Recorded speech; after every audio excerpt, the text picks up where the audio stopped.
Do you not have Kleenex in here? There used to be. You could use paper towel, probably not very friendly. Patrick, do you have any Kleenex in your office? I do, I'll grab some. It's okay. I mean, I can get Kleenex. I can get toilet paper too. No, I'll grab some.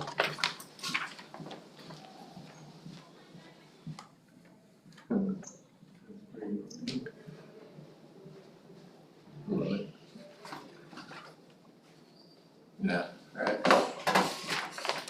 It's gonna go over like a lead balloon.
Okay, I just, because I know the last couple haven't been Yeah, no, fantastic. it's absolutely worked in our favor as far Okay. as I'm concerned. So as far as the schedule is concerned and the things that we've heard from parents, particularly about the middle school, elementary doesn't really change, but the middle school, it really does impact us. Which is, Great job. yeah, which is really good. Okay, I can't even pretend to read all All right, right now. it is 5:30. Yep. We will call the workshop to order and start with the Pledge of Allegiance. I pledge Allegiance to the flag of the United States of America and to the republic for which it stands, one nation, under God, indivisible, with liberty and justice for all. right. Public notice was given. Notice was given. Thank you, sir. All right, we are into the food service presentation. Ron, take it away. Hello, I am Yvonne McLean-Balzer. I'm Food Service Director for Chartwell's for the district. And we are pleased to have the school board tonight enjoy a meal with us. Take you down, do a little tour of the kitchen, have you grab anything you'd like to eat. We have quite a spread down there tonight. So we're happy to be here.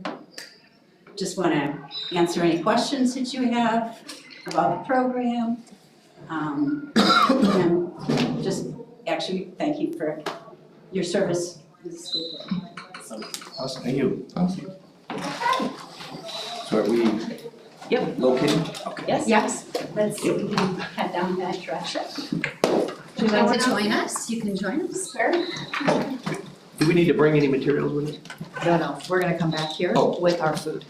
Oh. Yes, you'll come right down here and eat at the table, and there's silverware on the table up there. Sure. How are you doing? Good. Yeah, I wasn't sure if I should email you or who about that, because we all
I'm the best server. I'm the best. I'm the best at everything. No, you're not. On this team, yeah. Nah, I'm not gonna serve you. No, I'm supposed to try slow beat. That's right.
and crumbs, Oh, crunchy crumbs.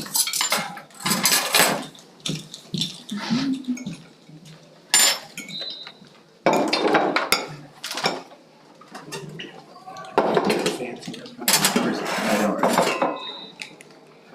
Did you get something? I'm okay, thank you. You grab it. There it is. Frankie. Is it high enough, or is that? Yeah, like in these, oh, that's like last week. Essentially, I was like. Yeah, it's fine. Okay. Agree with it, well, we'll see. They'd have to. They go great places that I don't know. So we have a site called NutriSlice. Not our site, it's a website that's available. Uh-oh. You can fit it. It's a website Two of them. that you can just go to. And it allows you to see not only our menus, but menus from a lot of different places in school. It's just called NutriSlice.com. You go onto the website and you go to Alright, good. the menus. And you just simply will type in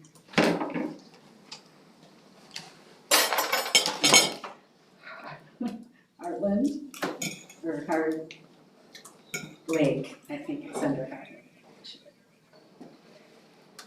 This is not my computer, so I'm not used to it. Well, and there's people watching, so. I always type ridiculous.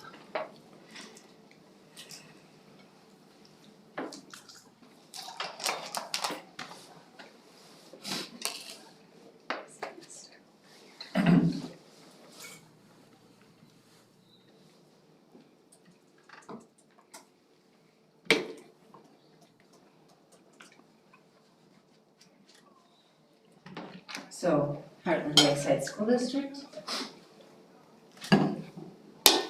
We'll show all three menus. Nice. We'll just go to Hartland South here.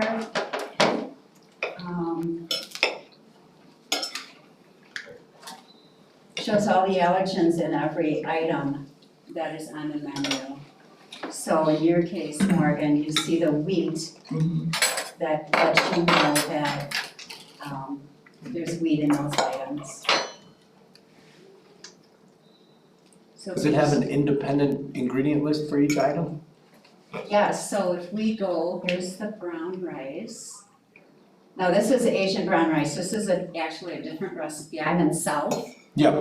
because we've had some different vegetables in ours, but you can add this to your nutrition calculator, just like that, and then view it. And it will tell you everything in that Cheese. item. Or all the nutritional value in that item. Does that do it as you build the meal? So if you added, say, 3 different items, it would give you the total macronutrients like that? Or is it per food item? It's per item. Okay. Yeah, nothing wrong, I just was curious. Yeah. What No, kid good is gonna question. use that though? What kid is using that? Well, the parents, I think. Well, the parents are using it, more so. So it's really nice this way because, you can check the allergens, you can check every day, tells you what's on the menu, whoops. So if we go to North Shore,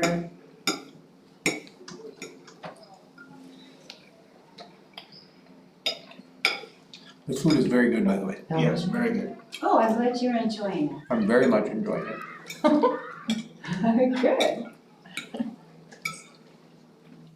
Sometimes we struggle with the kids, sometimes like today, we do the salad at Oh. South and Little. You know about this? No, my kid takes a bag of salad home. He loves to do that. My first grader. We'll give him a little baggie and he'll take more home. I think so. So itself, we Gotta check the put backpack a lot. we put a little container of I haven't had fresh. croutons, we do it in a little 12-ounce cup. Okay. They have to have a cup of lettuce for it to qualify. They're like perfect. And Yep.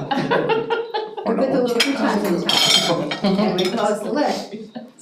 Well, today I discovered that the kids are coming up and taking the salad, taking it back to their desk, or their place, taking the little cup of croutons out of there, eating the croutons, smashing the container of salad, not eating any of the salad. So, Why? so The kids. so little croutons are in this container of salad. Yeah. I mean, the croutons are the best part. Right. Well, they are. I agree. They are, and that's why I tried to, Yeah. I tried to I mean, the fifth convince graders don't them. want salad. Incentivize them. I tried to But you convince have to them get the today salad to get the eat a little bit croutons, of is what she's salad. saying, for it to qualify, like, you can't just get the croutons, you have to get the salad to get the croutons. Yep. I didn't like that. So, I think that's where he wasn't putting. Yeah, so I kinda had to take the croutons away now. Well, that's why we have nice things. I know, cause they're not gonna eat the Yep. croutons. So, you know, I don't know if you have, this is just a really nice feature to have.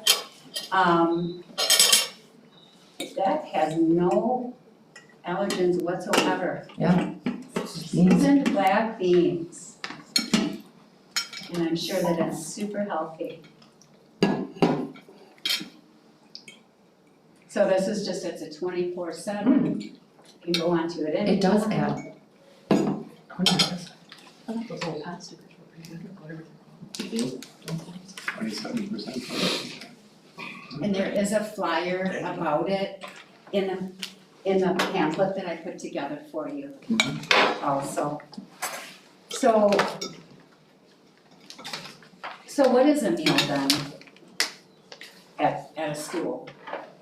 Do you guys, are you familiar, do you really know anything about the school lunch program? Nothing? Well, there's BPI standards. Okay. USDA standards, yes. So, oh, that's my two cents stick, okay.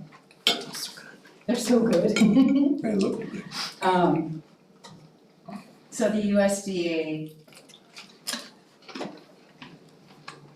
meal pattern table. So for a meal to qualify as a meal, it has to have these components offered on a daily and weekly basis, so you can see that grains, for example, are 8 ounces, or 1 ounce a day, but it's 8 ounces a week. So we have to make sure that every meal, we put together the meals on the website, every meal has to have, each meal every week has to add up to 8 grams of grains. If I'm putting that into our menu making system, nutrition, and it doesn't have enough grains, we have to add a roll, or we have to add something to make that. Now, do they have to take all that? This is what we have to offer. And we have to offer, like, beans have to be on the menu every week. Once a week, you have to have a bean or lentil on your menu. And everybody says, well, the kids don't like the beans, but you have to have the beans. They have to have a variety of the vegetables. They can't just have the same corn every day. They need their leafy greens, and they need their starchy vegetables, and their red oranges, and their dark greens, and their other vegetables. So this is the pattern that we follow in all our meals. And How much information do you take in terms of what people actually take versus what you have to buy, right? Like you just said, like, well, kids don't like beans, but I've gotta offer beans every week, but you don't, you know you're gonna serve 200 meals.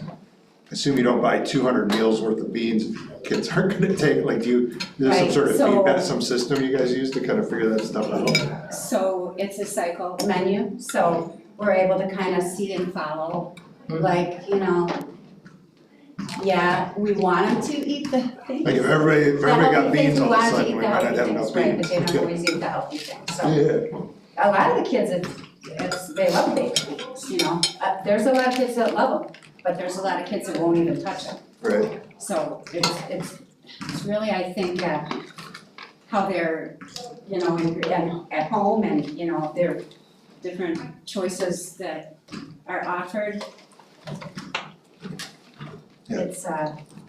Yeah. It's tricky, but we follow all these production sheets and records. So because you cycle, that kind of gives you an indication of what Yep. what you We used know last how time many through. to prepare, yeah. But the backup fruits and vegetables is always the fruit and vegetable bar. So we have a hot vegetable every day that's offered. But there's also the fruit vegetable bar, which has 4 or 5 different choices of fruits and 4 or 5 different choices of vegetables, which is great, and the kids do a great job, they love it. At North this year, we're teaching them to serve themselves, and they're so cute. They come up and I think it makes them eat better, they eat more of it because they have to serve themselves and they learn how to serve, and it was great. So we incorporated that instead of having it all in little packages for them. So these are the 5 food components for lunch that are available, that we offer that have to be offered. These have to be offered. They only have to choose 3 of these components, however.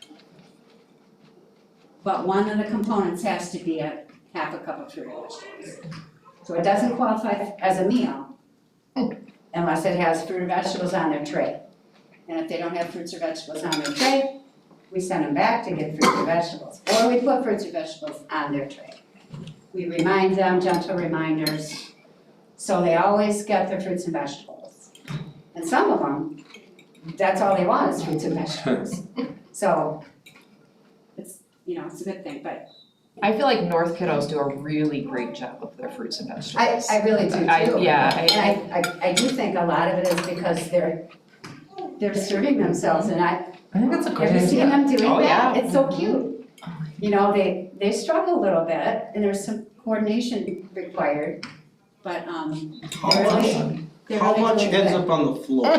Huh? You'd be surprised, Really? I think more at South than north, Really? Yeah, because they're not paying attention. because they're not as careful, they're, you know, Try to do 3 things at once. yeah, Yeah. oh yeah.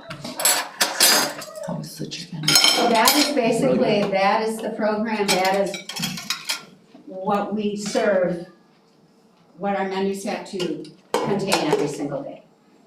Each meal has to contain every single day. And what are the rules for breakfast?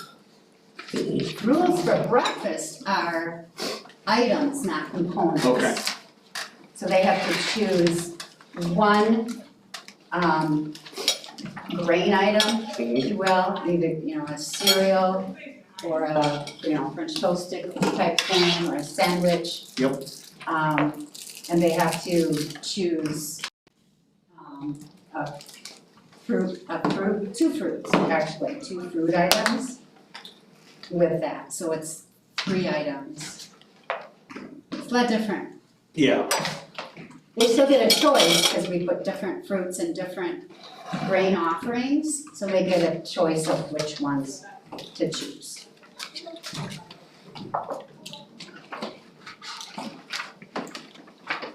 How has flipping the food pyramid impacted you? Great question.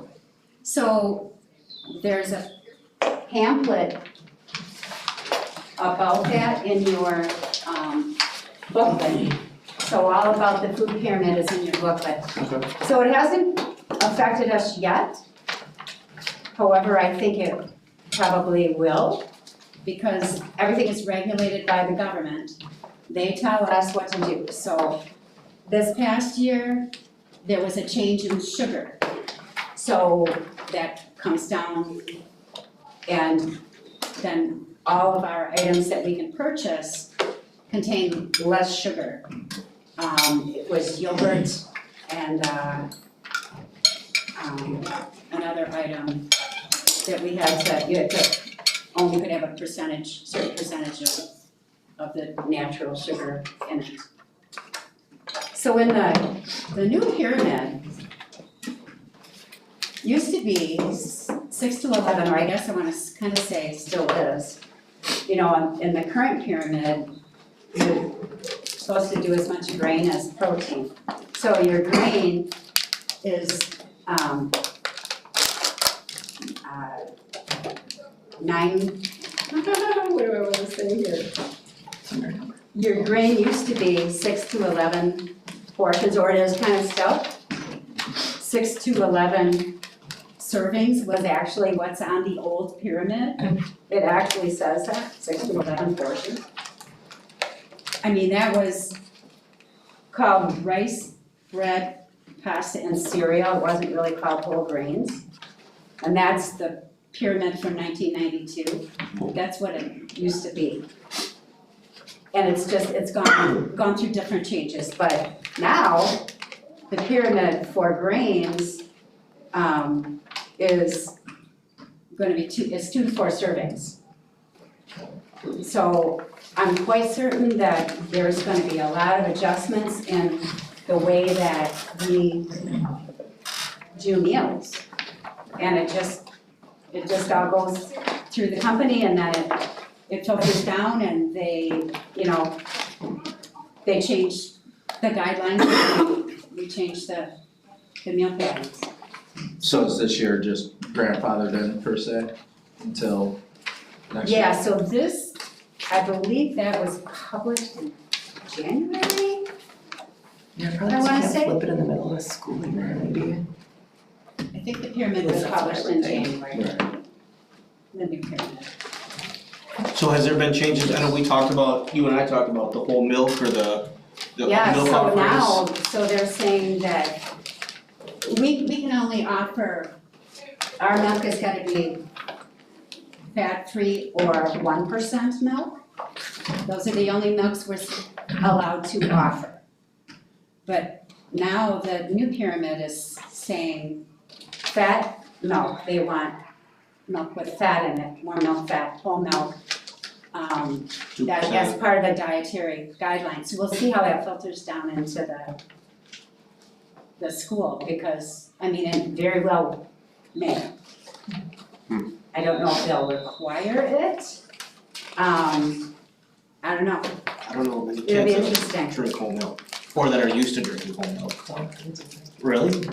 Yeah, we were 2%. Which person? Yeah. 2% is where I would be Yep. personally, Yeah. but, because the milk does seem kind of watery, and the fat in milk is a healthy fat, so that's, I think, where that all comes from. There, you know, there's healthy fats and there's not healthy fats, so they want you to have that. Just like the fiber, you know, or I'm sorry, not the fiber, the grains.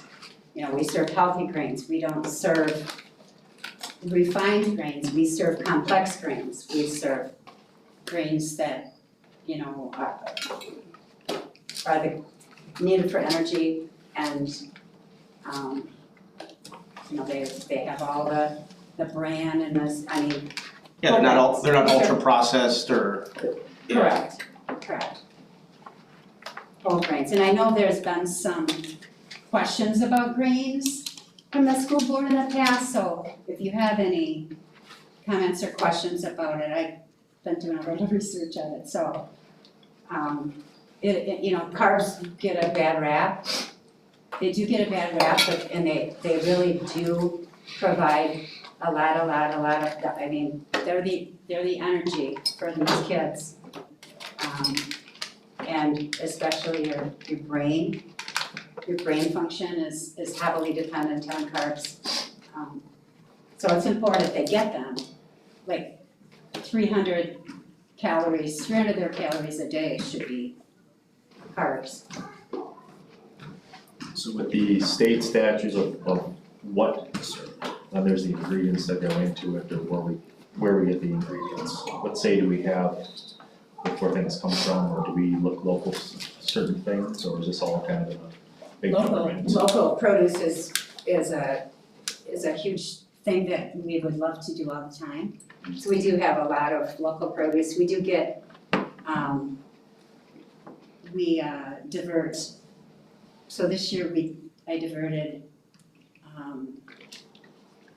$12,000 to DOD produce. So that's the Department of Defense, but that's who does part of our commodity program. So you can choose how many thousands of dollars you want to divert to that, and 12 grand is what we diverted last year, 12 grand is what I diverted this year, so that's, we're doing great with that. And we have a local produce company, well, it's actually Illinois, but there's a lot of Wisconsin produce, a lot of, as much as we can, we would like to do local produce. And we'd like to become more involved in doing that in the future, in the near future. So obviously when you do those things, there's different things and costs that go into it. What, have we looked at any of those things? What do we do to drive up costs? I'm sorry. So obviously there's a cost of doing or changing supply chain at any point in time. Have we looked at that, what that looks like? So Chartwell's has a very specific supply, our suppliers are very specific, our vendors are very specific. And we use those vendors exclusively. We have contracts with those vendors. Everything is around the vendors. So, yeah, we have, there's rebates every month back to the district, money that comes back because of our power buying and our huge buying that we do. So Chartwell's does. And a lot of these programs, like Yvonne will have to put orders in months and months and months in advance. And indicate, what we want as far as bulk purchasing, especially the DoD program. Yeah, I finished the DoD, or the USDA food program. We had to have that finished by the last week in February for next year. Yeah. So it's all ordered for next year. Wow. Now it comes in every month, starting in August, but it's all ordered. Yeah, but there's a specific window that we can make our bulk orders. Yeah, Why so is we had $43,000 worth of commodities. And that's based on the sales. Yeah. That's based on your meal sales. Every year, they give you a percentage of that back in commodities. That's based on the old pyramid, not the new pyramid, if we did it in February. The commodities are gonna be a lot of fruits and vegetables, a lot of, yes.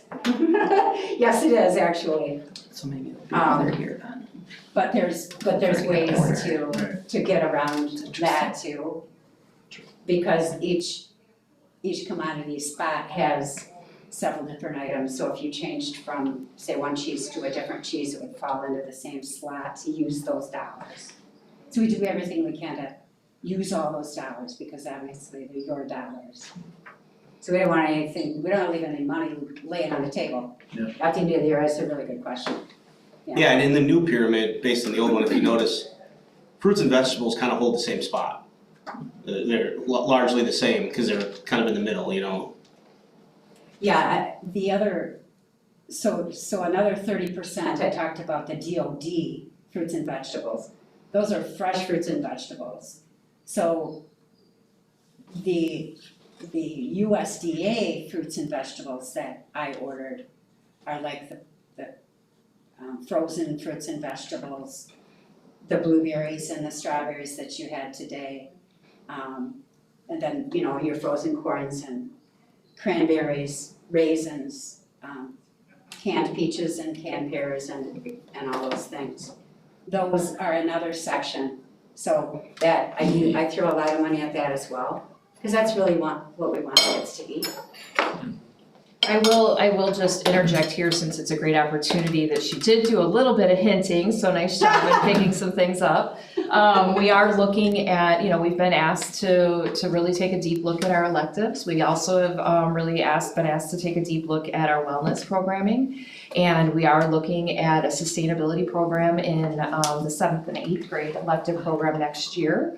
Our new principal and curriculum director and Dave Rich are gonna come over and kind of, have some things to talk about. We're looking at the possibility of entering into those towers, hydroponic towers.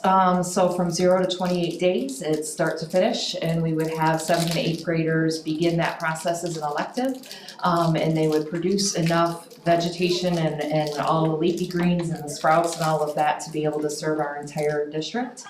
And then looking at the possibility of then creating a financial market with that would have our students holding a farmer's market and serving our community. So we'll see what happens with that, but I'm super excited. So thanks for giving us that little I'm sorry, I couldn't. sneak in. Yeah. No, it's good. I mean, Yeah, all the Yvonne's stars pretty have to excited. align, but we are pretty excited, excited. I'm kind of a tree hugger, so. Yeah. I think my other question kind of goes on that of, how would you be able to separate a portion, like if we, okay, so that's a leafy greens, but if we wanted to say, oh, we wanted to, I don't know, something on here, how would that change, or what does the farmer or the program that you buy from, what standards do they have to meet?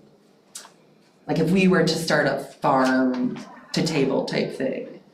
Well, there's a lot of districts doing that, this program, so that's taken into consideration. Okay. Whereas you're right, it's pretty regimented, Right, you have to hit. the items, we have to use very, very, very specific items. Mhm. Because they have to be part of our approved product list. Right. And this is they're all set up for your health, but fresh fruits and vegetables are a little bit different. It's not set up the same. So that's a great question, but it is different with the fresh produce is a little different. Now, our fresh produce vendors have to have safety standards and things like that, but if we were growing it here, we'd be overseeing it anyway, so. And if we could just snap our fingers and make it happen tomorrow, or how long does it take to implement it into the system if we could just snap our fingers? In a perfect world. I think what we're looking at is obviously next month, we're gonna bring our team forward and they'll be kind of producing that to you and having the conversation. Because it's part of a bigger program. Again, it goes back to that, what do we look like kindergarten through 8th grade? Again, what's that end product? What does that student look like that's graduating in 8th grade and what skills do they have? And it really comes down to those durable skills. And so when we start to talk about what our students are getting from Hartland-Lakeside, I think there's a lot that we can do with this program. Do I think we're gonna be bam there? No. I know that's not. But but I think, we've got the space, we know exactly where we would put it, it's already plumbed, it's already got water, it's got all of the pieces. Obviously, we're gonna be looking for some help with some grants and some work that way, but, And we're gonna partner with we would love to partner with Chartwell's and. Because a lot of our school districts currently already have the same program. Oh, that's awesome. Yeah, That's so we'll see how that goes, right now it's infant stages because we've gotta make sure that we have funding and that we know exactly what we're gonna do with that, but I think it's a really neat way. I think a lot of our high schoolers in the area do a lot of this programming. I think there aren't as many middle schools, and I think I'd like us to be on the front edge of that if we can be. Yeah, it would be really super. Other questions? So when you're planning the meals, is this all you by hand or do you have a program? There's a program, Okay. and it's called Webtrition. So our Webtrition program, it's a menu database software program. And there's just thousands and thousands and thousands of recipes. that I'm she's from. And it's powered by chefs and dietitians, so it's built by, you know, the people that do this, they know their stuff, to make sure we serve compliant, nutritious meals. It's really a great program, nutrition. And, you know, I've worked for a lot of contract companies, and I mean, and this isn't a sales pitch or anything, okay? This is doing the nutrition program and the things that we do for the school, is how I've always dreamed it would be, and it was supposed to be with a lot of the other contractors that I worked for in the past. And they just never could quite get there. So for me, this is kind of like a dream to be able to actually do the nutritional and be able to pull all this off, and share it with the customer. So it's a big deal to me, but yeah. Webtrition is a huge part of my job. Okay. I was hoping you were gonna say there was some Oh, electronic yeah. help with that, cause. Yeah, but like I said, if it doesn't have enough grains on that menu that I put together, I gotta add a bun. It's, you know, I mean, it's very specific, Yeah. what I'm saying. If I don't have a bean on my menu that week, I gotta put it, there's gotta be a bean. I will add to, just to kind of echo and piggyback on what she's saying, and then also kind of try to help, you know, kind of close this out as we get ready for our board meeting, is Yvonne has done an incredible job of taking the initiative for wellness. She has put together some really great programs and exciting incentive things for kids, from the Apple Crunch to a variety of others, around the world tour and all of those things. And so just thank you for really just kind of grabbing onto that and bringing that forward. I do think the kids get excited, and I think they really do enjoy those moments. So I appreciate that. I will also say that it's not just Yvonne. She means it when she says her corporate headquarters, her group, they come out, they've been here. You know, and a lot of times that doesn't happen. They have their one person that's in charge, and you don't see the other people, right? But we met with them, and they came back again a second time, and because they are impacted by what they see in schools, and really want to evaluate and do a good job. And so I just think that you deserve that, just a little extra. Nice job, pat on the back. And I'll take it even one step further. Yvonne doesn't like to take a lot of credit. But she will give her team, like her boots on the ground team, the credit all day, every day. They're the ones, you know, without them, they're a great team. And quite frankly, I would be lost without her. So she's gonna work for another 5 years. She already guaranteed it for me. And how long have you been with the district? Like 3? December of 23. Yeah, she was new when I got here. Yeah. But like I said, I've been in the industries since I started. I'm not gonna date myself. For 48 years, I guess I did date myself, but yeah, I've been contract food service management for 48 years. I cannot believe that. It's great. Absolutely can't believe that. Thank you, Yvonne. Thank you so much. I'm just gonna clear these away. I can help. Does anyone have any last questions for her? Yeah. Looking for a motion to Anything? adjourn the workshop, and then we'll take a 5-minute. Motion to adjourn the workshop at 6:27. Second. All in favor, say aye. Aye. Opposed? Workshop is closed. I feel like I have broccoli in my teeth. I'm like,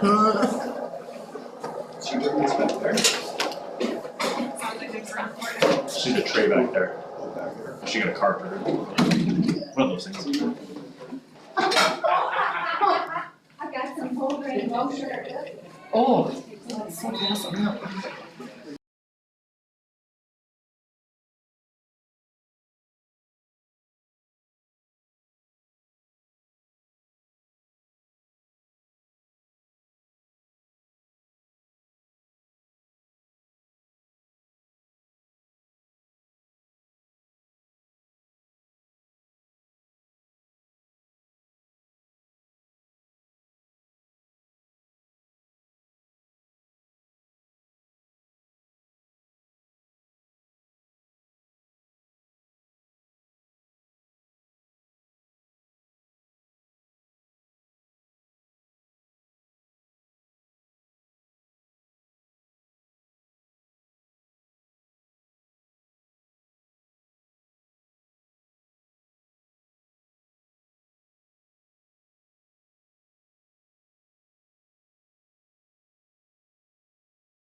Hey guys. Hey.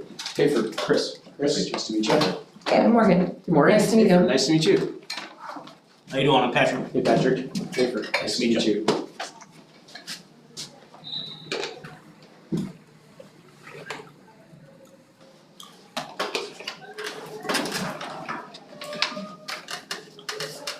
Did you guys do the tasting? We did. Is that what it was? Yes. Tasting and How was it? It was very good. Presentation from our food service manager. Gotta watch Chris, he might go back for the steamer. Orange chicken. Your eyes got so big when you saw that. Great. If it wasn't bolted down, I think you could have seen him try to push it. How cool would that be to have a big steamer, you just pop it in? I mean, it would be cool. Be awesome. It's my biggest problem for not eating vegetables is because you can't make them all on Sunday and then eat them for a week. After about 2 days, they're not so good. Yeah. That's fair. And I have to cook all at once, or Or doesn't happen? it doesn't happen. So I have to make bulk food for the week. So is this like a raw vegetable stew? Yeah. It's commercial. Honestly, I didn't know what it was until you said something. I was like, what is that? I was very impressed. Let's give a minute here to get situated. I have to reconnect the computer. Took a break while we were investigating. See what you needed? Yes.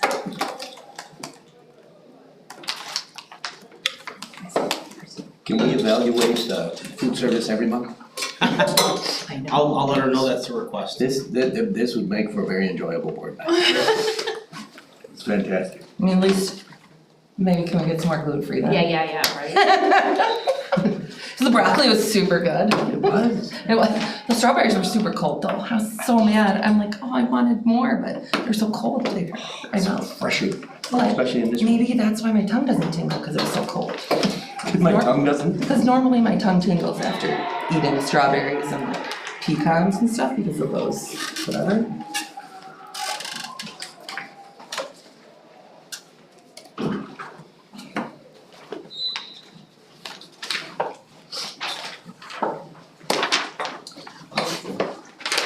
Yeah. Then, Or the black or blue? black would be great, thank you. Blue is the same? What? Say blue it is. Oh, perfect. Wouldn't have cared.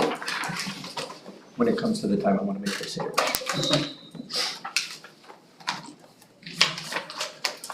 All right.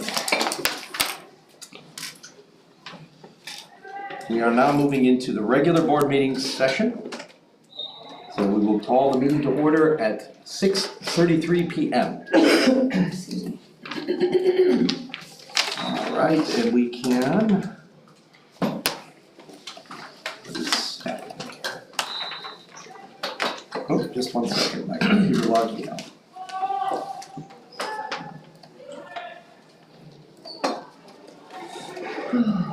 There we go. All right, we good? All right, let's start with the pledge of allegiance. I pledge allegiance to the flag of the United States of America and to the republic for which it stands, one nation, under God, indivisible, with liberty and justice for all.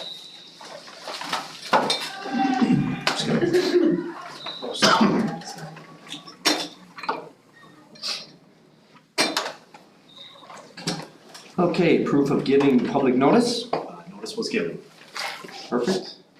We do not have any virtual participation this evening, so we will move on to public comment. We do have 2 people this evening. Just as a note, for those of you who may not have spoken before, there are governance rules for public comment. I'll just read it to you. Appreciate you being here. We provide time for public comment. These meetings are held in public to conduct official school business, not as a forum for back and forth. So we can't answer you back and forth with questions. Please make sure to address the board as a whole, not to call out individual board members. Should the work that we are doing is what we should be talking about, Please be respectful with everything. Any disruptive behavior, vulgar language, or unrelated topics will not be permitted. Please avoid discussing confidential personnel or student matters. There are other appropriate channels for that as well. And I think that's it. And then we'll try to keep the time to 3 minutes, but there's only 2, so please try to just be respectful of that time because we do have a board meeting as well after. All right, first on the list, Christopher Evans. All right. Do I speak here or? You can, it's informal, it's fine, you don't have to stand. All right, well, that makes it easy. Hello, my name is Christopher Evans. My friends call me Kafer. I'm a candidate for the HLSD school board, seat up for election here on April 7th, and I wanted to briefly introduce myself. I've been a Hartland community member since 2018, and I have 3 kids in school here at HLSD, 4K, first grade, and third grade. I've never run for any office before, respect to all of you. I'm a dad, I'm involved in this community, and I started asking questions about our schools. And I just kept going, so here I am to give you a little of an idea about me as a school board member. My focus would be simple, kids have to be safe first. That's non-negotiable. Right behind that, they have to be healthy. Because if we're sending them to school and something in that building is working against their mind or their body, that's a problem worth asking questions about. Are our lunch menus keeping up with the improved nutrition recommendations? Very glad to hear what's going on tonight before this meeting. Are we treating recess as a reward or as the biological need we all know it is? Is our tech education evolving with the technology, driving curiosity while reinforcing, not working against, the boundaries parents set at home? And after health, it's all the facilities and operations and people that make it all possible. We've made big strides in improving our busing, meeting state requirements. I'm excited to see us eliminating the mid-route swap this upcoming school year that our 4Kers are still navigating today. But can we make it more accessible? Are we getting a good deal from our vendor, Dousman Transport? I think these are questions worth asking. All of this has to live inside a balanced budget. That's the reality, as you all very well know. Your budget is your priorities, and mine again are straightforward: safety, health, and the operations that make it all possible. If we get those right, then we can teach. So I hope that gives you a little insight about me, and I'd be honored to earn your vote on the 7th. Thank you. All right, thank you. Justin?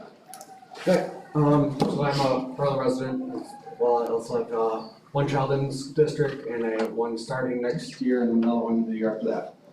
So my issue, or reason I'm here tonight, is about the busing. This has been a pretty popular topic in the news and all that stuff. I understand by law you have to provide busing for kids that live in certain areas of the district. The contract with Dousman obviously is a set number that has, based on the certain number of buses and stops. That doesn't change. And if there is room on a bus for other people, you guys are charging families to take up an empty seat. I reached out to Dousman, and they flat out said to me, they don't care if there's 5 kids on a bus or 50 kids on a bus. The price is the price. So my question is, where is this revenue going? I know it's not going back to the bus company. Why is the district trying to profit from these families? Neighboring schools don't charge for this. I would, in my opinion, I would think that this would be encouraged to fill empty seats. It would help out a lot of families in this community, plus very much alleviate the parent pickup line. So the amount that, I mean, I had to pay when my oldest, years ago, it was a lot less. And then it went even lower, and now it's going an astronomical amount of money, so that's why I'm here tonight. These crazy high numbers now are discouraging families from using this. So you guys already have to pay a certain dollar amount, but now you're pushing people away that would fill a seat to try to and I'm trying to understand the reasoning for it. I understand how you got your 850 money number, like dividing number of kids, but it doesn't seem to help anybody out in this district by charging such an astronomical amount.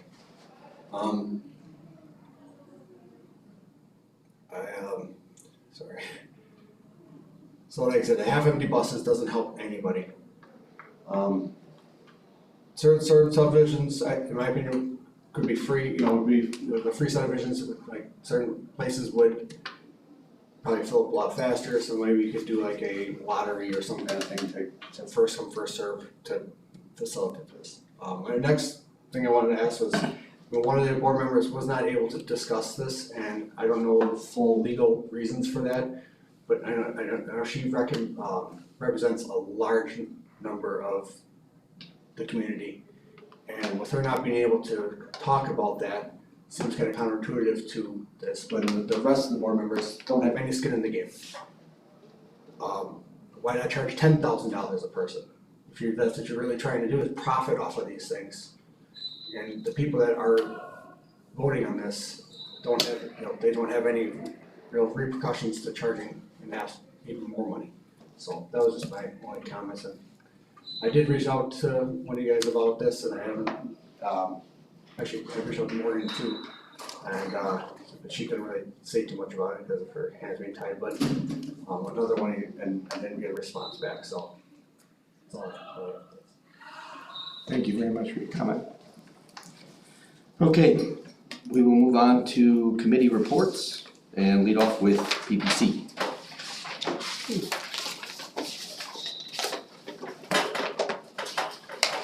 We met on Thursday and we talked about the personnel, which is on the consent agenda. The only opening right now we have is for a special aid, so you see that listed there.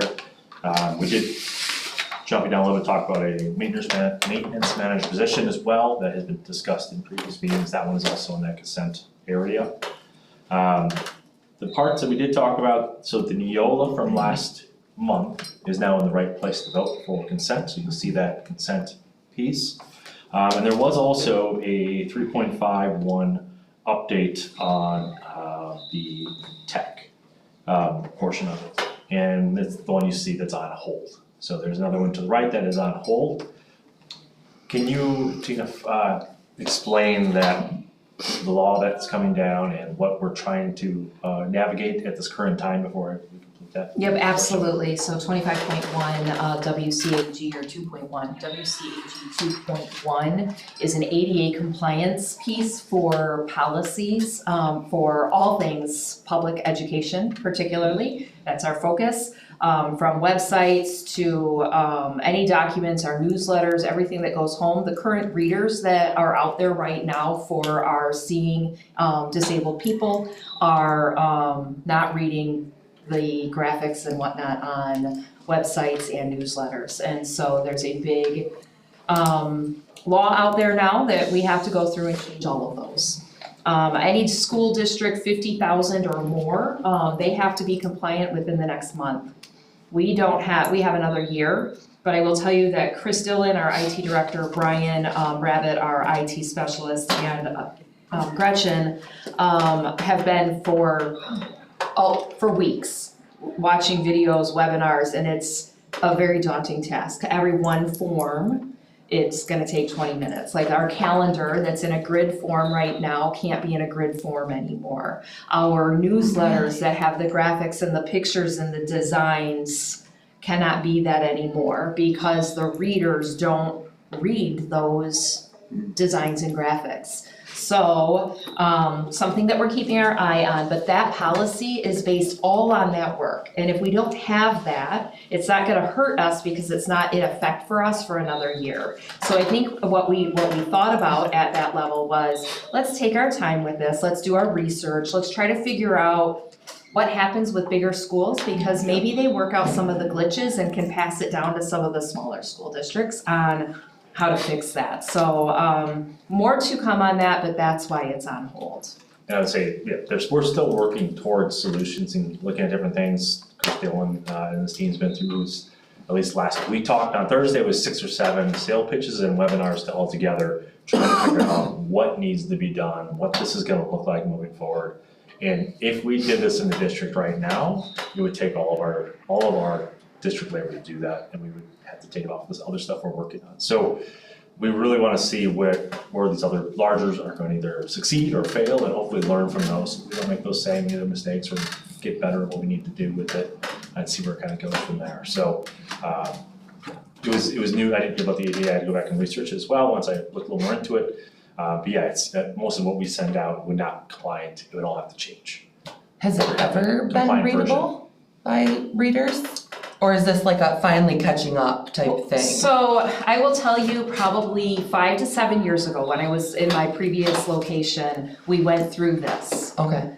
It was not nearly as intense as this is. This is an absolute rewrite of everything. And I don't know if it's a code, I don't know the reasoning, I'm not in those webinars, so I'm not gonna pretend to know to the degree that Chris and his team all know of it. I just know that there's a big concern of how much time and how serious this really is going to affect our district and all districts. Because that communication piece and all of that is gonna change dramatically. So we're just waiting, we're gonna take that wait and see approach. Well, and it's gonna help a lot of people though too, that can't access it right now, I assume? Yeah, Those people are, yeah, that's cool. So that was one that you see, it's on the whole section there for that piece. And then the final portion of it was the calendar, which is in that consent area. And as much as we have information about, the calendar is pretty much solidified to the point we're not making changes on there.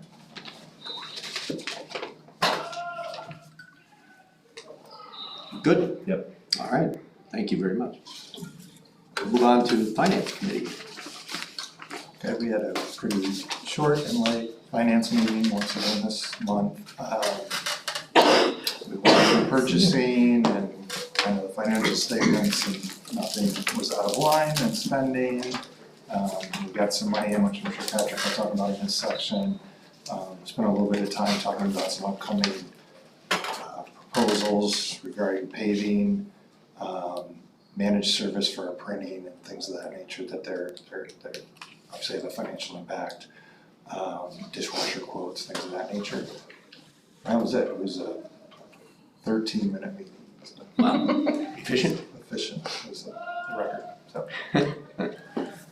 All right, thank you, sir. So then that brings us into the consent agenda. Some of the items were presented previously by both committees. Does anyone have any items that need to be pulled out? On the donations section, there is nothing that I'm seeing in my agenda. I don't know if anyone else sees. We talked about that, I think it was on there, and then we realized we had already approved the donations last month, so just wanted to make sure. That was one thing we talked about, so that's correct. Can you please pull out F and G? F and G. Correct. Okay.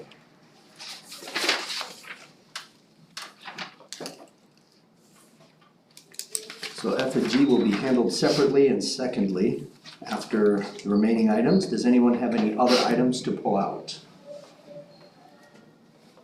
If not, looking for a motion to approve consent agenda items A, B, C, D, E, and H. So moved. Second. Are there any discussions on those items? Hearing none, all those in favor say aye. Aye. Aye. All those opposed? Thank you very much, the motion carries. All right, first up, maintenance manager position. We can go into discussion. Can you just explain what you guys discussed at meetings? Cause I don't remember this coming up before. Sure, this is for Greg, part of his position was he's doing two roles, and he was going to be splitting those, looking to split those roles as all the work that's going on currently. So if you wanna, but that was basically the portion of it is. Yeah, so after sitting with, well, it kind of stemmed, where it really all started was after our meetings with Findorf and seeing the scope of the work that our facilities are gonna require over the next, let's just say 10 to 15 years. We started talking briefly about what would a maintenance manager position look like, how might that benefit the district? Well, the benefits are a few things. First of all, when we took that kitchen tour and we talked about the systems that some of their school districts utilize to monitor, not just coolers, not just freezers, but all different types of boiler systems, all sorts of mechanicals. Greg's at a point right now where he just has zero bandwidth or free time left to try to bite off projects like that. Additionally, we're very heavily reliant on our general contractors, which come at a pretty high price tag.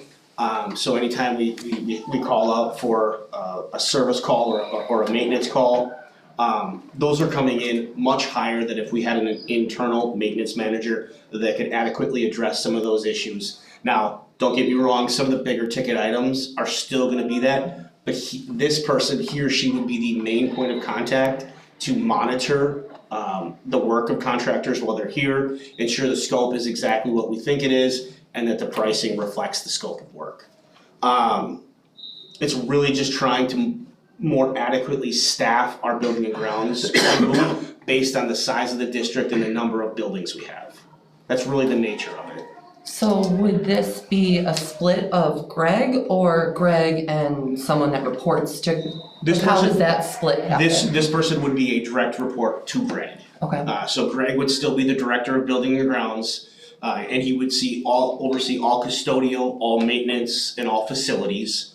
But then he could continue on working on some of those bigger ticket items, like continuing to push forward our new capital improvement plan, making sure that we have adequate training at each of the buildings and we're fully staffed. Some of those things that are more at the director level, where right now he's spending a lot of his time, and he'll never complain about it, but doing a lot of the hands-on work where as a director, he should really be overseeing and doing some of the broader, larger scale planning of those projects. And this would be a full-time? It'd be a full-time FT? position, yep. And a district employee spread across all 3 buildings. I'll say when we did the strategic planning, we had groups of 2 of us who met with different departments, and me and Tiffany Howley met with Greg during that, and this definitely came up in that. I mean, it didn't formally make its way into our strategic plan under one of those pillars, but it was certainly a need. We identified them too.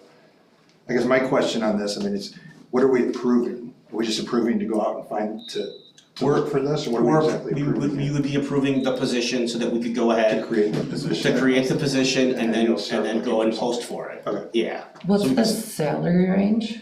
Or I'm sorry, do we even talk about that? Can we talk about this, cause this is not tied to a specific person? Yeah. Yeah. The range. Yeah, the regular, the median that Greg and I did some research and we called around to some other districts is right around that $70,000 to $75,000 mark.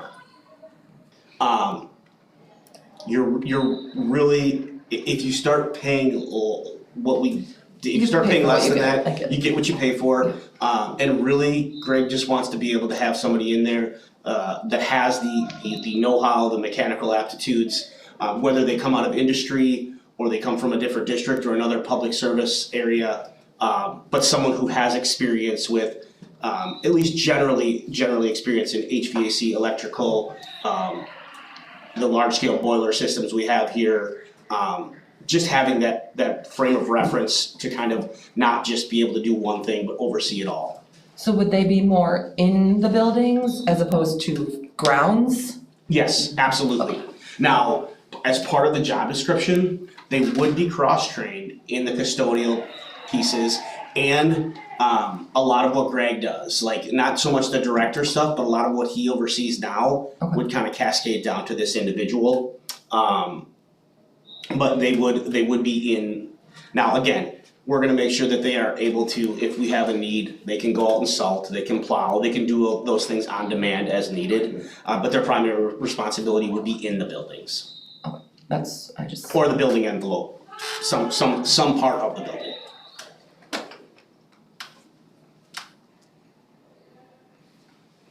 Does anybody have any other questions on that?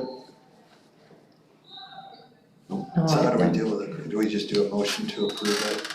If there's no other discussion and there's an interest to approve it, then we would need a motion to approve that. Before you do that, I just, one more question, sorry, Sure. budget wise, how does this fit into our current budget?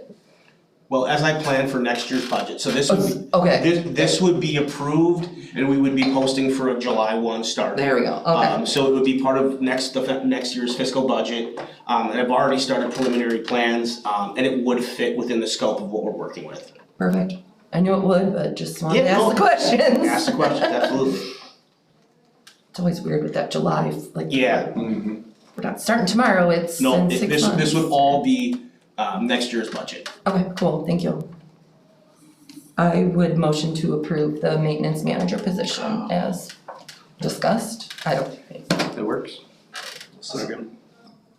thanks. All right, so we have a motion on the table to approve the maintenance manager position. Is there any further discussion or questions? In that case, all those in favor say aye. Aye. All those opposed? Motion carries. Thank you. Greg thanks you as well. Yes, I'm sure you would love someone tomorrow. Yes. All right, next we'll move on to item G, the school calendar. So my questions were, I see we have a lot of half days this year, or not a lot, just 4, because we're not used to having half days. How does that affect the busing pricing when we do half days and other schools don't? Yep, so there's a cost with those. I'm looking at the current one and the reasons why we do half days.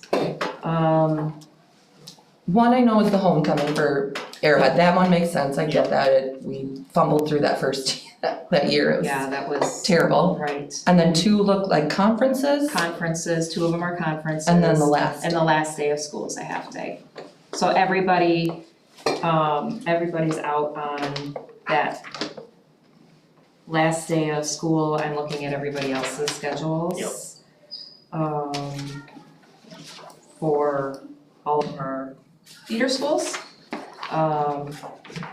We all determined we would go a half day on that last day. Oh, okay, so that one won't, No, really the last affect day of us, like- school, no. And we, you know, I learned when I came here that we have that homecoming parade and it really does impact our North families. So we just determined that we're gonna just call that a half day going forward. And then the other 2 are conferences, which we learned also this year, we need those half days. okay, We tried to cut it short this year and it wasn't enough time for our teachers to, particularly here at the middle school, it really impacted us. So, we just added those 2 half days for those 2 days. do we need the half day for instructional time, or can we just make them 2 full days off? We like to do PD. Oh, okay, Right, so we like to make sure that we can have time to meet with staff or go through some trainings or various and sundry other things. So we always wanna make sure that they have their time in the clock, cause we have to keep them at a contracted level. Oh, yeah, I'm sorry, I was meaning, like, the students are off the Thursday and Friday instead of doing Oh, the no, half we day. need their time. Yeah, we're We pretty, need their time? We're tight with that. I mean, we'll find out more, you'll hear a little bit more about that minute thing, in the superintendent's report. But it comes right down to start and stop times Okay. and how many days, right? And we also don't know yet if kindergarten through 6th grade, if that law is gonna pass about the 30 minutes for recess, which then also impacts the whole picture. So we're just we'll talk about that in just, right, it'll all make sense.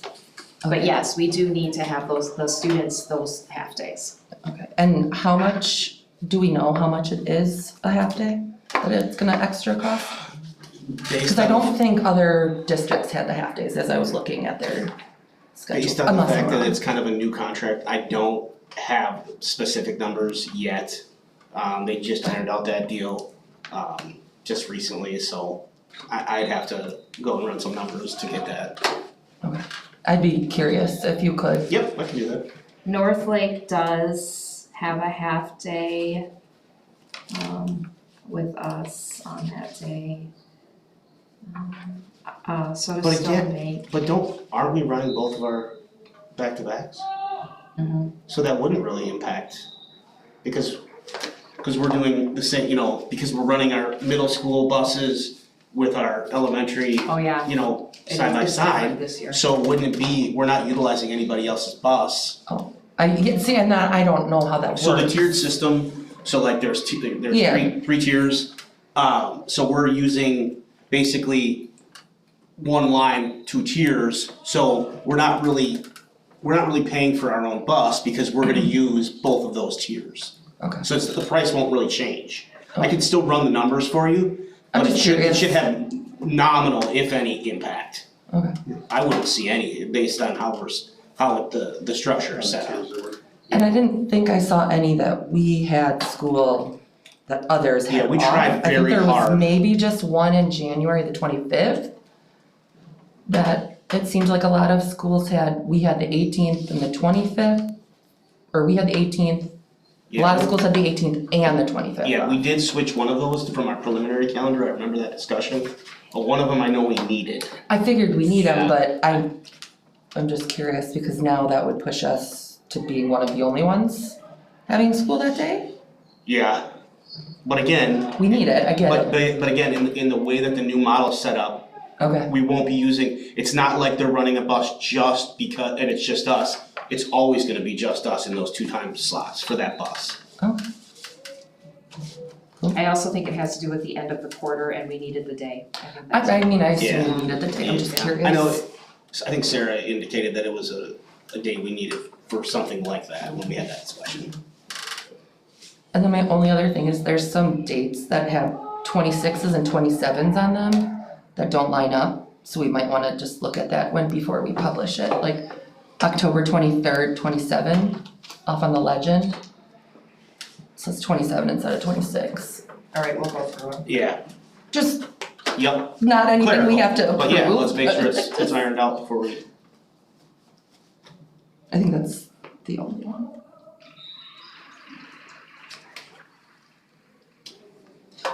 I do appreciate the week-long Thanksgiving and the 2 Christmas, I'm sure everyone We tried is hard excited to, about that. it came with rave reviews, so we tried to really hard. And as Tina will tell you, we tried very hard to mirror Arrowhead because we understand that Yep. a lot of families rely on the older sibling to be at home, and if the older sibling's in school and the little ones are off, that causes confusion and some headaches, so. I will also say that we paid really close attention this year coming off of that Thanksgiving break as well as that holiday break, just to see how kids responded. I was a little worried that it might be too long, but what we kind of discovered, and we talked about this in PPC a little bit, was the kids were ready to come back and learn. They were like, okay, I had my fun with family and now I'm here and I'm ready to learn. And so it really, and so were our teachers. So I would say that it was a win-win for sure. That's awesome. Any other questions on the calendar?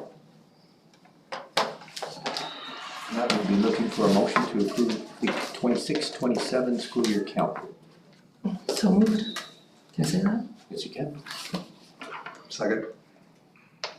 Any discussion? If not, all those in favor say aye. Aye. Aye. All those opposed? The 26-27 school year calendar is approved as presented. All right, on to new business. Do we have any new business today? I do not have anything. All right, moving on to the superintendent report. Yes, some really great work being done from our student services area, as well as our social worker and counselors. I'm excited to share with you that we have ventured into a free program on mental health for students and for adults. That is a grant-funded organization. Lisa kind of introduced it. We did work with Swallow. Dr. Reese at Swallow reached out and said, hey, I've got this program. It's a grant-funded program. What they do is they look for student service opportunities, mental health opportunities for a student that might be in crisis and or who we're trying to prevent from being in crisis. So it's fully free. It is different than any other program I have experienced in the time that I've been in education, and there are many programs out there for mental health, but this one seems promising, so there's more to come with that, but I'm just really proud of that great work that our staff are doing to find those resources for our students. Additionally, we also have discovered through some meetings and interactions with our students that not all of our students have the opportunity to have their 6-month cleaning or annual cleaning or at all. So we are bringing in a service to run dental appointments or dental cleanings at each of our schools, North, South, and North Shore Middle School, for a nominal fee. Students who might need aid or families who might need aid but still would like their child to have their teeth clean, please reach out to district office and we will be getting something in place very soon. We'll be working with some local dentists, and I think the program is something Smiles program. So kind of working with Mr. Gross on that. So yeah, something to that effect. Do they take insurance or is it just out of pocket? I think it's just out of pocket. And it's Nominal. I assume, yeah. Yeah. So That's really more to come on that. Very excited about that, right? And that kind of goes along with the eyeglasses that have been, taken care of for some of our students as well, who couldn't see and couldn't figure it out. So we got them an eye exam and they have glasses now. So it's some of those pieces that we want to make sure that we're taking care of our students so that they can be the best version of themselves when they're here. One other thing that you're going to hear about here, and hopefully next month, we talk a lot about the amount of time students spend on screens. So we are kind of just doing an experiment. I think they're not just at school, but at home, it's just constantly on that screen. And they will tell you, the research tells you and shows you today that the number one drug that is affecting people, it's not hard drugs, it's not alcohol, it is screens. And so we're doing something particularly at South, I'm super excited about, and Dave will be able to share more as more is to come. But their team put together a low-no tech month, and that's April, coming back from spring break. They will be really working with students to set goals about the amount of time they're spending on a screen, and then actually working with them to reduce those screen times. I want to reduce my screen time by 10%. So the first week they'll be monitoring how much they're on their screen, and they'll be at home. And I'm sure parents will be invited to join their little friends at home and tracking their screen time. And that's everything from the computer to the TV to all of that, and on their phone. And so we're really excited to see what that program looks like, and hoping that we can get our students to a healthier place. I will say we do talk about this on a pretty regular basis at our leadership meetings, and we work really hard not to have our students on screen to the point that we are not, while we could be one-to-one at North, we don't spend time like we once did on those one-to-one iPads and Chromebooks. We work really hard not to spend that kind of time. As they get older, they spend more time, but I think we're just trying to figure out just how much time are we spending and what can we do about it. So pretty excited, more to come on that one. You all received an email. I'm happy to report that the consortium of all of the feeder districts and Arrowhead finally met this last Thursday and came to the agreement that we have in starts and stops and busing. So it's a lot of work. It was a lot of time. I mean, we've been talking about transportation for 2.5 years, and I'll just recap for you again. Once, this inequity with the paying to ride and who's doing it and who's not, we completely dumped the program, started back fresh. We discovered that the contracts did not match, so they would never sunset, so there was no way out of the contract. I know that's been a question for people. I also know that it's a question, well, why don't you just go get a new bus? Well, we tried to. We went out to bid and we looked to go and get a new bus. but we couldn't do that, because we're locked into this rate. So legal said you would have to pay a separation agreement, which they likely wouldn't let us out because we have great buying power with 11 or 12 buses in our district. And so that was a dollar amount and then a new busing company. So that began the conversation of, well, we need to get out of this contract and how are we going to do it? And so then we started working through it. You will, if you see or read any of the dialogue coming from Mr. Farner at Arrowhead High School, you'll see that through this whole process, it was discovered that Arrowhead is actually the fiscal agent. So they kind of are that bigger, broader umbrella of the whole consortium.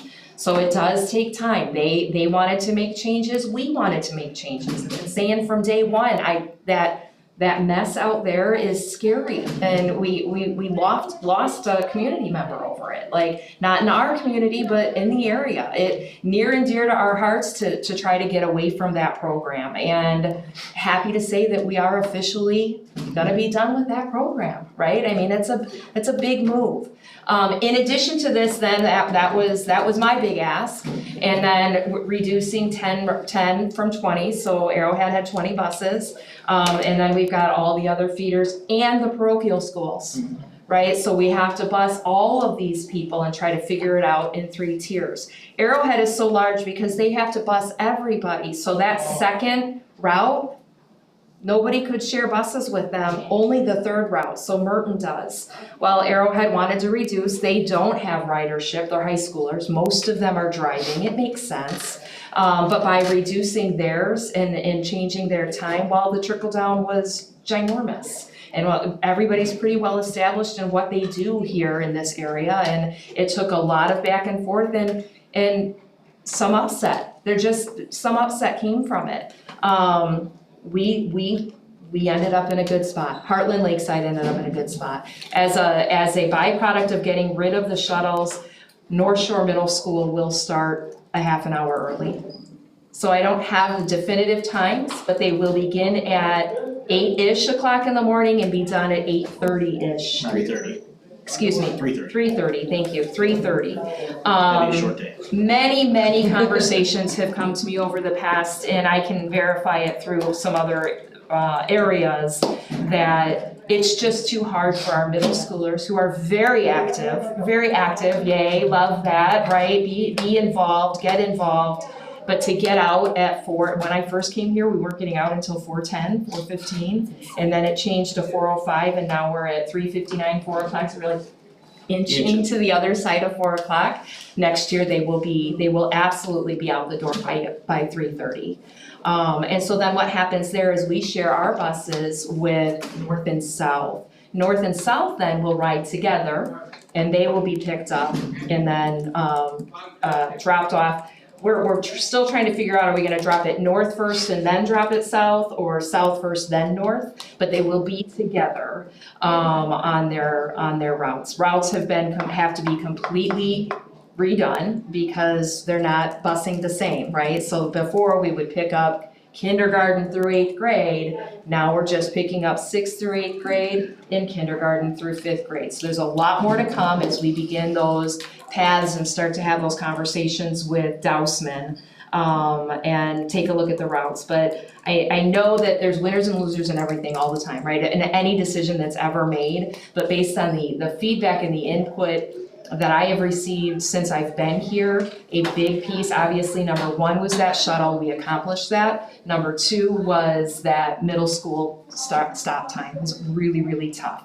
Our elementary kiddos are gonna have just about the same exact schedule. We are going to stagger start our north and south time because I also have heard that it's really hard, nearly impossible, to go from north and get my child to south to start school on time, and then vice versa, right? So we're working with that. For those people concerned about the vehicle trafficking, we're already working with Hartland PD and trying to come up with solutions on traffic flow and what that ends up looking like. We were doing that anyway. So more to come once we know more. There's just still too much to not know about where we're at. So when we talk about that calendar piece, if we start at 8:05 and we get out at 8:25, you have to know that that's 10 minutes off of the day schedule. Well, we have a certain number that we have to meet. Well, if we wanna lengthen our recess, or we wanna lengthen our lunchtime, which are all things that are on the table to be considered for next year, then we have to take into account our start and stop time. So the other piece of that too is knowing that we share our buses. So essentially what happens is we flip-flopped with the parochial schools. Oh, good. So the parochial schools went to the third tier and North Shore went to the second tier. So North Shore Middle School, as soon as they're done dropping North Shore kiddos, then they'll go pick up the North and South kiddos. And then same thing, drop off. And that's what I meant when, because we're using the same buses Thank you. for, Yeah, so for it's 6 to and 8 5. and then the elementary. So then I have a question. Sure. And I'm not sure we'll be able to answer this, but since each school has a different distance from your house, your kids are going on the exact same bus for 2nd and 3rd grade, but they're going to 2 different buildings. You qualify for free busing for South, but you're gonna then have to pay $850 for that North kid that's sitting in the same bus, same stop, not adding,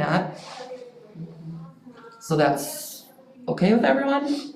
That was the It's decision what was I was, decided? yeah, so that's what, right, I'm moving forward with the direction. No, I know, but I just am curious if that, because that changed, if we can then reopen discussion and It's not me. That's a board thing. I feel very strongly that I was given direction on. No, and February yeah, 16th. and I'm not debating So- that, I'm just saying, with new information, can we rediscuss or reopen the topic? We can't tonight because it's not on the agenda, Yeah, I know that. so.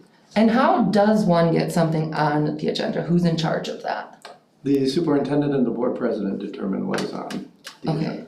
And so when someone policy, asks for it. policy. Yep, I did see it said district administrator, it didn't say anything about the board president, so that's why I'm curious. Let me check. Um, I have the policy, 0166. And one of the statements in here says that individual board members may include items on the agenda upon the concurrence of the board president. Cool. so I'm just asking because I've asked quite a few times for things to be put on the agenda and you have not done that, so what more do I have to do to get things on the agenda? Well, in this case, again, it's been noted that you're interested, and that's probably where we have to leave it for tonight. If you wanted to have a discussion about it, you can. But you can't talk about. I'm not asking about that. I'm just, other things I have brought up during meetings have not made it to the agenda when I have specifically asked for them to be added to the agenda. Sure, the meeting agenda items have to pertain to the entire board, and just Yeah. because one person wants it doesn't mean that it makes it into the board. It's Correct. not a full governance issue for the board, it's more of a personal interest. We could look at, under new business, bringing it up under new business for the following month, and see if there's additional board member interest at that point. Okay. And then that would help elevate it to a pertinent board topic the following month, or maybe the following. Perfect, thank you. Sure. And that's the end of my report. Thank you, that's very good news. Thanks Great for all the job, work thank on you. that. Yes. Fantastic. It's been a lot. Yes, Yeah. it has been. I can concur that I have personally seen the amount of stress and effort and like legit heart and soul and tears that she has put into this, like. Well, I don't think this happens without Hartland raising their hands, because nobody was aware of these contracts being not lined up, that apparently I didn't know they were in charge of it. I mean, there's just all sorts of stuff, and it was a mess that we couldn't get fixed without your efforts. I appreciate it. Thanks, Tina. A lot of time. Did the other feeder schools sign everybody signed it, so it's done, it's, The last one is being signed tonight. oh, awesome, cool, cause I know that was a. Yep. Awesome, thank you for your hard work on all of that, I appreciate it. That's it? Alright. Next, we have the Director of Business Services report. So for February, we did have pretty status quo financial activity, but we did see some cash receipts that came in. Property taxes were received, which is of great help. As I've said a number of times, we are a debt-free district. We don't carry any debt, we don't short-term borrow. We are able to operate even with the sporadic cash flows that come in from the state and federal government. So it's very nice to get those funds replenished, and it was needed. We ended the month with about 73,000 in our operating checking. Operating savings was boosted up to about 8.3 million. Capital improvement continues to earn some solid interest, right around 1.77 million is where we stand in our Fund 46 capital improvement savings. And then the North Student Activity Fund ended the month at about $11,000. We saw, like I said, very, very standard spending for this time of the year. When you look at salary and benefits, which are the main drivers of any school's budget, we are right on course. We have had some, as you guys know, some maintenance issues as well as some special education costs that have come up. But to this point, they've been largely mitigated. We've been able to restructure some things, be able to find some savings elsewhere. We are still on track for a very, very healthy Fund 46 contribution into that capital improvement savings.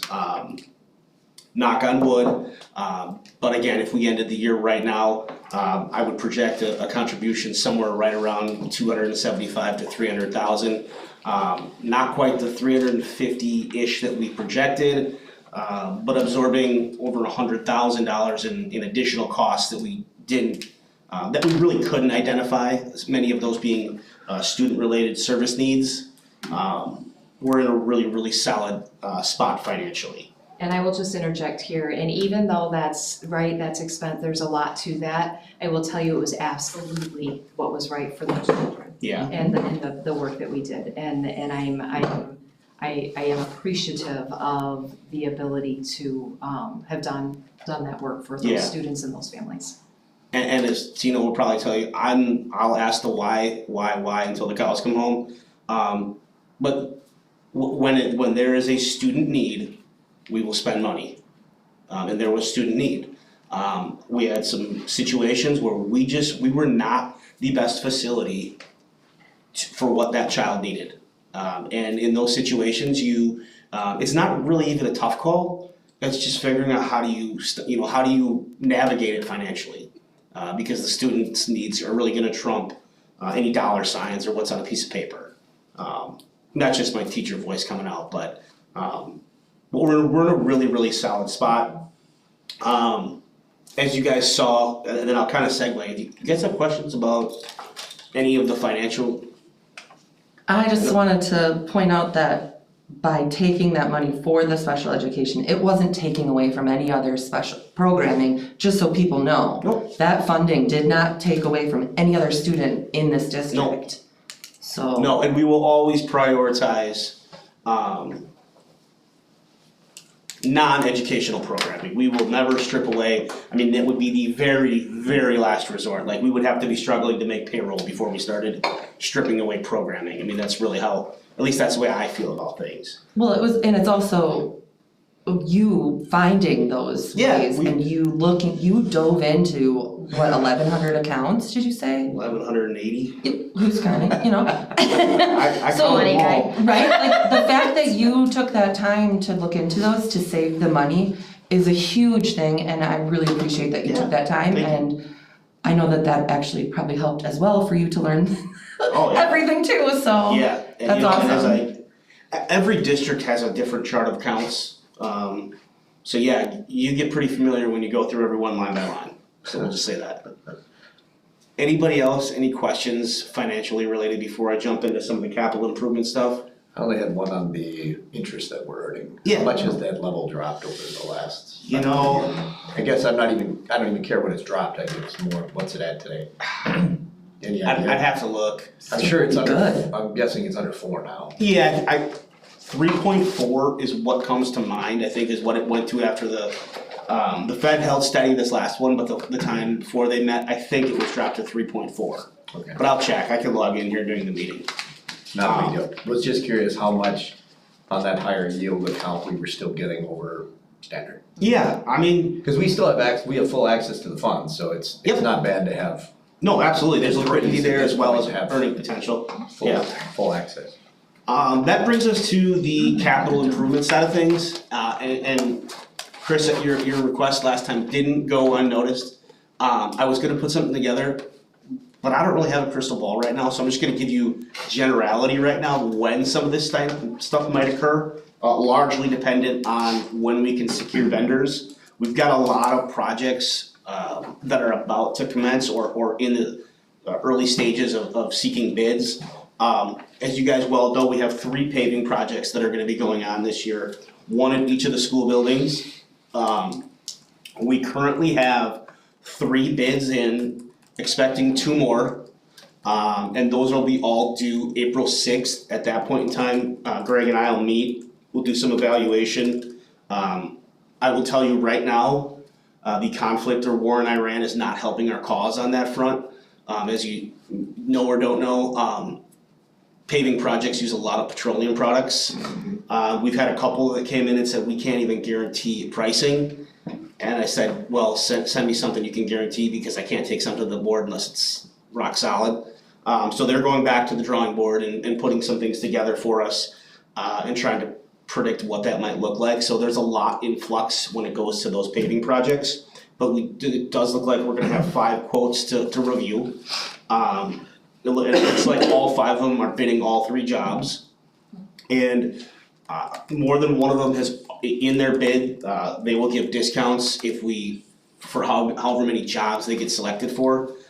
We had one, like 2% discount if you do 2 jobs, 4% discount if we can win all 3 bids. So there might be some savings we can satisfy that way. Again, those are due April 6th. And then Greg and I will meet and hopefully have something back for you guys in short order to kind of look at first through Finance Committee and then the full board. In addition to paving projects, Chris Dillon and I just got done with our managed print services RFP. So all of our, we've got 6, 2 in each building, the big multi-device, the copy scanner fax, the big ones that large, heavy, high output.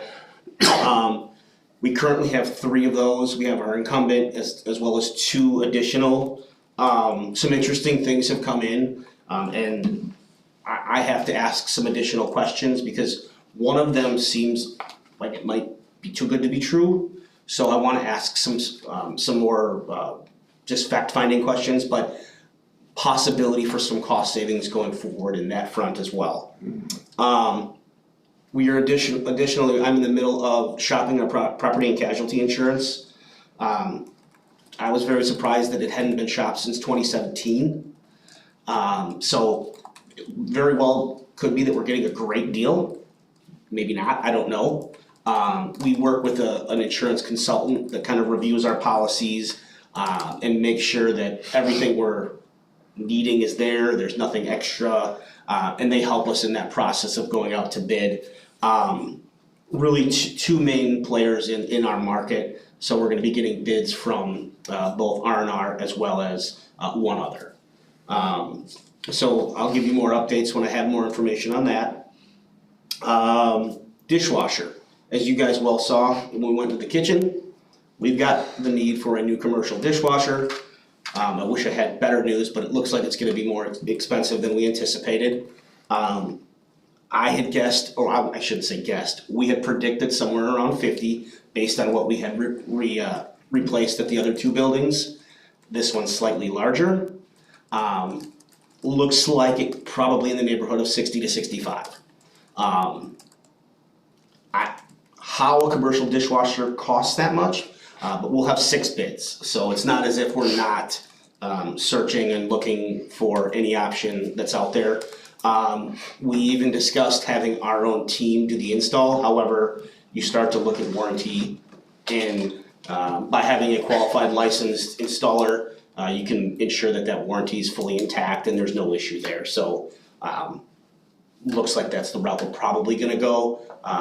But when we have all the bids, we've got 3 so far, 3 more are coming in. So that's 65 with installation or just? That's with installation, and to be quite honest, it's about a 50-50 split between cost and install. So, but we're gonna continue to look at what options are out there and evaluate those 6 when they come in, and make sure we're doing the best thing for the district. When is that one? We didn't go to RFP, it's just, it's kind of a unique situation, there's 2 basic vendors, or basic companies, Greg could speak more on this, but, they each can go out, there's only certain qualified, install companies, for the 2 types that will fit in there. So we're getting 3 from each company, and those 3 they're gonna bid it out, based on the 3 different contractors that can do the install for each. Okay. Largely the equipment is apples to apples, because it has to fit. If we start trying to change the infrastructure in there, price just start to skyrocket, so we have to kind of fit with what's in that setup. The rough timing on that though, is that a summer project, is it a fall project? Well, it's next year? It would have to be a summer because we can't have it down Okay. during the school year. So just give you a rough idea, copier RFP, that changeover would happen early August to mid-August. Paving projects, I'm gonna push really hard to have those done this fiscal year. Whether that can happen or not, based on the timing of summer school and some other moving parts, that remains to be seen, but that is my goal. Dishwashers, again, summer, as soon as school's out, we're trying to get everything lined up so that as soon as the school's out and we're done using that facility, we can get going on that. The last piece of the puzzle that I'm working with from a facility standpoint is the library carpet at South. Greg's already went over there, got the measurements, figured out we've got a circulation desk that has to get pulled out, so that's gonna take some time because it's permanently in there, but there's carpet underneath it, so they must have put it in after the carpet went in. So they're gonna get that out, lay the carpet, and that'll also be contingent upon when school's out. So do we need a new desk then in there? Or He can you reuse that? He thinks he can reuse that. I mean, if anybody can reuse it, Greg can. He was in the commercial cabinet space for 25 or 30 years before he got into this line of work, so. Oh, so we don't just get to go break it or something? No, he'll fair get it enough. out. Yeah, he's Could've been very, fun. very talented. But that's basically it on, That's it?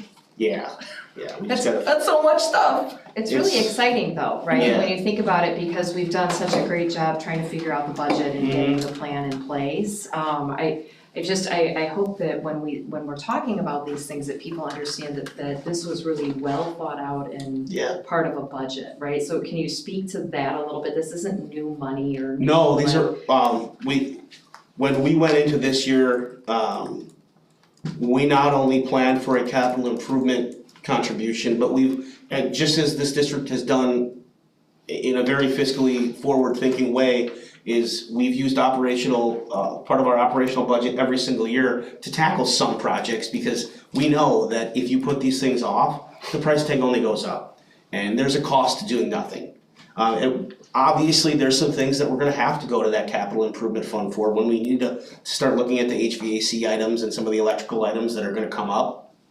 But that's why we've tried to tackle some of these, I'll call them smaller projects. They're not that small, but it's what has allowed us to be able to continue to keep this district looking the way it is. And Findorf looks at a lot of buildings, and they came in for our facility study, and they straight up said it's one of the better set of buildings we've seen, as far as how it's been taken care of and the regular maintenance and upkeep that have been done. So Greg's team and Greg get a lot of kudos.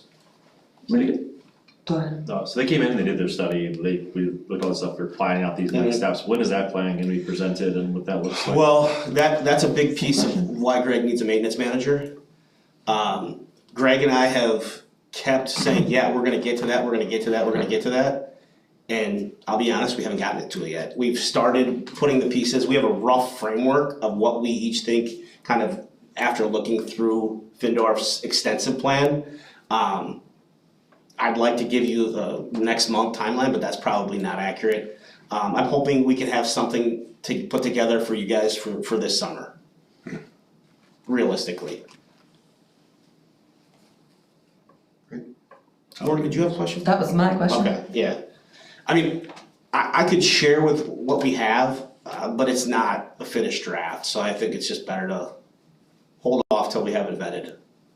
I wonder if there's room for a workshop for the board to kind of go through and prioritize for yourselves what you Yeah, think based that on might be a what great idea. Findorf put together. We've got a lot of great minds and people that are in industry and maybe that would be something that would help us kind of know what that direction might look like. That might be a better way for us to go about that.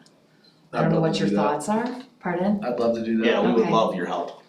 I agree, we start allocating funds, so the hands-on. Yeah, I would agree.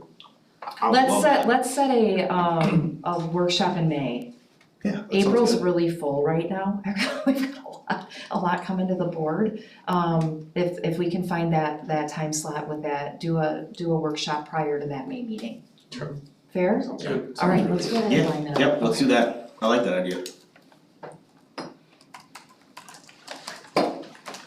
That's all I got for facilities and some odds and ends. Alright, thank you. Alright, number 11, board president report. I don't have anything at this point. Morgan, this would be a time if you wanted to bring up some items for discussion. I will email you. Okay.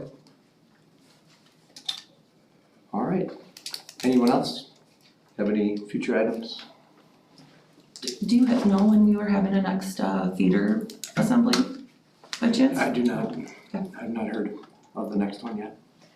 Chris, can I add something here? Sure. I know one question that a lot of families are wondering about is the the summer school program. Maureen is working tirelessly to get that together. That girl works so hard, let me just tell you. But she's part of the transportation thing and she's doing the summer school program. So just so you know, we're gonna try to get it out in the next day or two. But most of the time, it's right around that spring break time, and I know we've had some people requesting, don't put it out right before spring break. I wanna go to spring break, it's gonna get put out, right? Like whenever it goes out, just be watching for that, so that you can ensure that you get your kiddos signed up. I do think there's a new thing this year, we talked a little bit about it last time. One of the things that we didn't realize, when we were going through the interviews for the daycare is that one thing we're missing is that summer 4K and 5K. After the Afternoon daycare. So they don't have anything they can do. The village only takes kids at six years old and older. And so our 4K and kindergartner, our parents, what are they doing with their children? Well, they're taking them to different daycares. Well, we'd like to keep them here. And so we're looking at trying to offer an opportunity for our families to be able to keep their kids here in our district and in our programming. So more to come on that. You can watch directly from the academy. Yeah, Lakeside is working on putting something together and I think something will be coming shortly. Awesome. Thank you for letting me do that. I'm assuming the summer school program announcement, when that information's ready, will go out by email blast? Correct, yep, it'll be email and social media.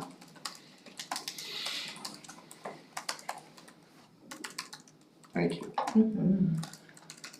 Okay, moving on, future meetings. Finance Committee Thursday, April 9th at 8:30 a.m. Correct. Correct. Yes. PPC, we have Friday, April 10th at 9 a.m. Correct? Correct. Good. And the next school board meeting at 6:30 p.m.? Can we do, 5:30, I thought we were changing them to 5:30. I thought this was the one. last one was the last one where I think Yes. everybody couldn't come earlier. Yeah. Is everybody in agreement to move that up For, to 5:30? I can do 4:30. oh, calm down. You're a little aggressive. So 5:30 because of a workshop or just the board meeting? Just the board meeting. Yeah. Is this because of contracts? No, it's just, we talked about why are we starting at 6:30? If people can get If here people at can be here at 5:30. 5:30. Yeah, and we get more time at home. Especially if And we these have- guys have to stick around too, I mean, so, I think it's convenience for these guys too. Totally fine. 5:30? All right, so then Monday, April 20th, 5:30. Awesome.